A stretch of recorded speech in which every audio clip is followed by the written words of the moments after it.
நம்ம சென்னையில் இருக்கிற மெரினா பீச் மாதிரி ஆயிடுச்சு இப்போ பிரிகேட் ரோட்.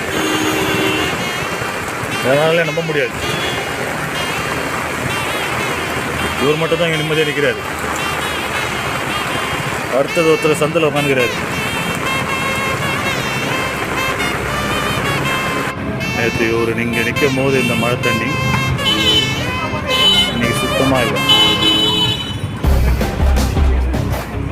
ஜஸ்ட்டு ஒரு 15 மினிட்ஸ் 20 மினிட்ஸ் இன்றைக்கி மழை வரும். இந்த இடம் வேற மாதிரி மாறும். இப்போ எப்படி நிம்மதியாக வந்து போகிறாங்களோ அந்த மாதிரி இந்த இடம் நடக்க முடியாத கண்டிஷனுக்கு. காலேஜ்லாம் தண்ணி ஆகிடுச்சு, இன்றைக்கி காலேஜ்லேயே தண்ணி இல்லை. So saint Joseph college, saint Patrick church,